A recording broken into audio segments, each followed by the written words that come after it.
My name is Clara. At 25, I was a junior graphic designer at a prestigious advertising agency run by a man named Elias. He was the creative director, a decade my senior at 35, and a legend in the industry. Elias was intense and dedicated, often working late into the night. His focus was so absolute that the office whispered he was more machine than man, rarely cracking a smile. When I first joined his team, his distant demeanor was intimidating, yet I grew to admire his passion and dedication to his craft.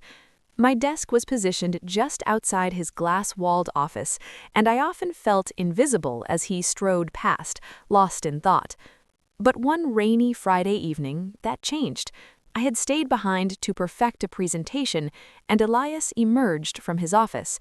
"Clara," he said, pausing. "This is excellent work. Thank you." He held my gaze for a moment, and in that instant, my world shifted. My heart hammered against my ribs. Sleep eluded me that night as I wrestled with the undeniable spark I felt. He was my boss, the head of the department. It was a line I knew I shouldn't cross. But my heart refused to be logical. In the weeks that followed, the dynamic between us softened. Elias started asking about my personal design projects. He'd leave a specific brand of artisanal chocolate on my desk, remembering a passing comment I'd made. Once, during a team meeting, he caught my eye and offered a small, genuine smile. I saw the loneliness that clung to him beneath his professional armor, a man consumed by his work, and it made me care for him deeply. It was a quiet Tuesday when the bubble burst. I entered Elias's office to drop off some mock-ups and found him with a striking woman with fiery red hair, dressed in a sharp designer suit. She was laughing, her hand resting comfortably on his arm. "You've been working too hard, Elias," she said. My chest tightened. This was Amelia, his ex-fiancée and a rival creative director from another top firm. Elias noticed me hesitating at the door. "Clara, this is Amelia," he said, his tone suddenly formal. Amelia's gaze swept over me, dismissive. "Ah, the new junior designer," she remarked, her voice smooth but edged with ice.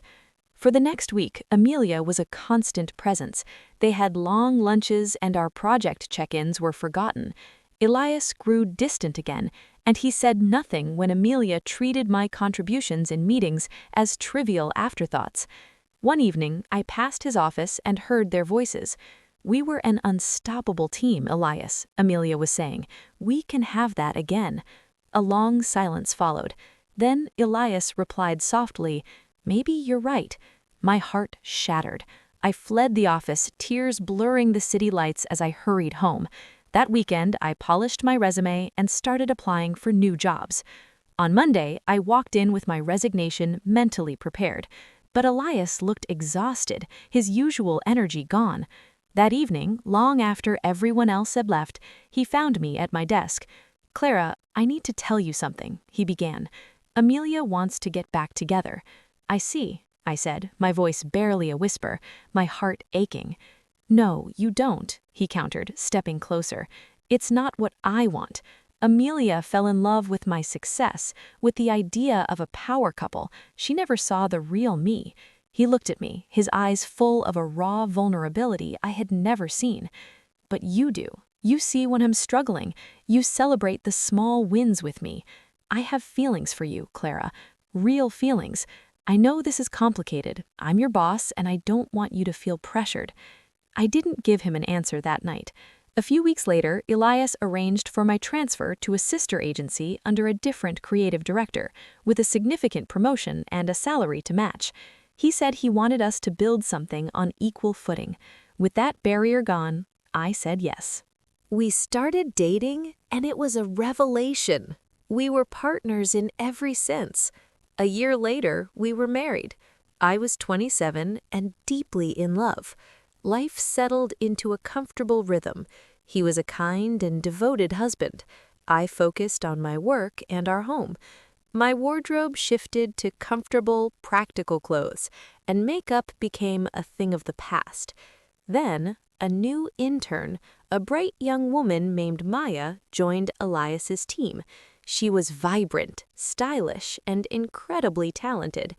I noticed Elias seemed lighter, happier at work, and I couldn't help but feel a pang of insecurity.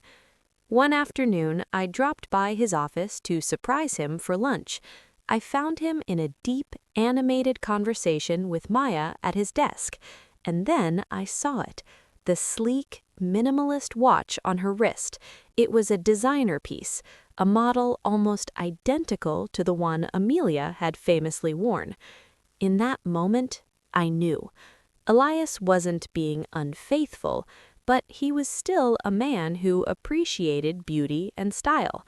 That evening, I looked at my reflection, at my comfortable sweats and bare face, and felt like I had faded into the background of my own life. On an impulse, I reached out to Amelia. She was surprised to hear from me, but agreed to meet. Over coffee, I confessed my fears about Maya, the watch, and my own fading confidence. A wry smile touched Amelia's lips. "Let me give you some advice," she said. "The romance doesn't end when you get married. That's when you have to work at it. And most importantly, you have to do it for yourself first." Over the next few months, Amelia became an unlikely mentor. She didn't just take me shopping, she helped me reconnect with my own creative identity. She pushed me to dust off my personal design projects, to experiment with bold colors and styles, and to bring that vibrant energy into every aspect of my life. The transformation was profound. I started dressing for myself, in clothes that made me feel confident and powerful. I redecorated our apartment, filling it with art and color. I was no longer just Elias's wife, I was Clara, a force in my own right. Elias noticed immediately. He started coming home earlier, his eyes following me as I moved through our revitalized space. One Saturday morning, he found me sketching in a notebook, dressed in a simple but elegant dress. He stopped in the doorway, just watching me. He said, "I forgot how incredibly captivating you are." He pulled me into his arms, and in his kiss I understood. He had never stopped loving me, but I had stopped showing him the woman I truly was. My own rediscovery saved our marriage, reminding me that the most attractive quality is not just beauty, but a passionate and confident spirit. A partnership thrives when both people continue to be the best and most vibrant versions of themselves.